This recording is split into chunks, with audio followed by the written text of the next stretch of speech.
नमस्कार. आज आपण बोलणार आहोत रामनवमीबद्दल. आता हा फक्त एक सण नाहीये, तर हा एक असा दिवस आहे जो आपल्याला चांगल्या गुणांची, आदर्शांची आठवण करून देतो. चला मग याची गोष्ट जरा जवळून समजून घेऊया. बघा, हे वाक्यच सगळं काही सांगून जातं. खूप भव्यतेने आणि उत्साहाने साजरा होणारा दिवस. म्हणजे या एका वाक्यातच त्या सणाची सगळी एनर्जी, ते चैतन्य आपल्यापर्यंत येऊन पोहोचतं. खरंच देशभरात हा दिवस इतक्या उत्साहात साजरा होतो की विचारायलाच नको. तर हा जो भव्य उत्सव आहे याच्या जरा मुळाशी जाऊया. म्हणजे रामनवमी नक्की का साजरी केली जाते आणि आपल्या संस्कृतीत या सणाचं इतकं खोलवर रुजलेलं महत्त्व नेमकं काय आहे. चला हेच समजून घेऊया. तर सगळ्यात पहिला प्रश्न, रामनवमी म्हणजे नेमकं काय? अगदी सोप्या शब्दांत सांगायचं झालं तर हा हिंदू धर्मातला एक खूप महत्त्वाचा सण आहे. हा दिवस आहे प्रभू श्रीरामांच्या जन्माचा. तेच श्रीराम ज्यांना आपण भगवान विष्णूंचा 7वा अवतार मानतो. आणि हा दिवस येतो कधी? तर आपल्या हिंदू कॅलेंडरनुसार चैत्र महिन्याच्या 9व्या दिवशी. म्हणूनच तर याला नवमी असं म्हणतात. आणि गंमत म्हणजे ही वेळ वसंत ऋतूची असते. म्हणजे सगळीकडे निसर्ग पण अगदी नव्या उत्साहाने बहरलेला असतो. सगळंच कसं जुळून येतं. पण थांबा, हा दिवस म्हणजे फक्त कॅलेंडरवरची एक तारीख नाहीये. या दिवसाला खरा अर्थ मिळतो तो याच्याशी जोडलेल्या कथांमुळे आणि पिढ्यानपिढ्या चालत आलेल्या परंपरांमुळे. तर मग आता आपण बघूया की रामनवमी साजरी कशी केली जाते, त्यातल्या त्या पद्धती आणि त्यातली भक्ती नेमकी कशी असते.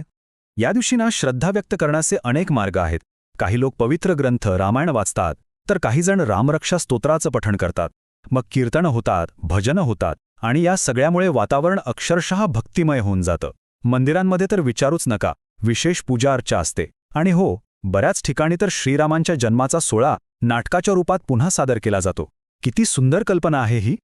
तर हे जे सगळे विधी आहेत, ह्या ज्या परंपरा आहेत, म्हणजे भजन कीर्तनापासून ते रामायण पठणापर्यंत, हे सगळं काय आहे?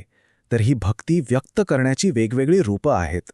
पण या सगळ्यामागे उद्देश एकच आहे, तो म्हणजे प्रभू श्रीरामांची कथा आणि त्यांनी दिलेली मूल्य यांच्या जवळ जाणं. आणि खरं तर हीच मूल्य आहेत जी आपल्याला या सणाशी खऱ्या अर्थाने जोडून ठेवतात. पण आता एक महत्त्वाचा प्रश्न येतो की हे सगळे विधी, हा सगळा उत्सव, याच्या पलीकडे काय?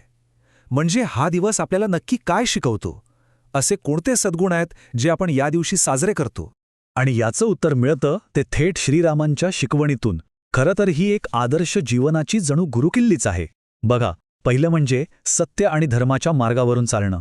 दुसरं, एक आदर्श चारित्र्य घडवणं, म्हणजे एक आदर्श मुलगा, एक आदर्श राजा, एक आदर्श मित्र, सगळंच. तिसरी गोष्ट म्हणजे आपल्या कर्तव्याशी एकनिष्ठ राहणं, मग परिस्थिती कितीही कठीण का असेना.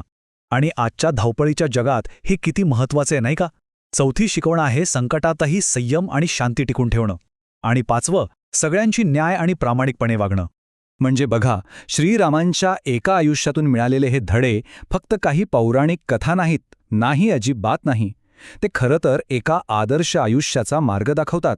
असा मार्ग जो कोणत्याही काळात, कोणत्याही व्यक्तीसाठी तेवढाच महत्त्वाचा आहे. ही मूल्य आजही, आत्ता, या क्षणीही तितकीच लागू पडतात. आणि मला वाटतं हेच या दिवसाचं खरं सार आहे, की रामनवमी म्हणजे फक्त एक धार्मिक सण नाही, तर आपल्या रोजच्या आयुष्यात चांगले गुण, चांगली मूल्य आणण्यासाठी प्रेरणा देणारा एक दिवस आहे. ही एक संधी आहे स्वतःमध्ये एक सकारात्मक बदल घडवण्याची. आणि ही जी प्राचीन शिकवण आहे ना, ती आजच्या आपल्या जगासाठी एक खूप मोठी प्रेरणा आहे. आपलं जग कसं आहे? आधुनिक, धावपळीचं, जिथे अनेकदा गोंधळ असतो, अनिश्चितता असते. अशा वेळी हे जे शाश्वत ज्ञान आहे ते आपल्याला योग्य दिशा दाखवण्याचं काम करतं. आणि जाता जाता एक विचार सोडून जातो. आजच्या या गुंतागुंतीच्या जगात श्रीरामांच्या या सगळ्या शिकवणींपैकी असा कोणता एक गुण आहे जो आपल्याला सगळ्यात जास्त महत्त्वाचा वाटतो किंवा सगळ्यात जास्त शक्तिशाली वाटतो? जरा विचार करण्यासारखा प्रश्न आहे हा, नाही का?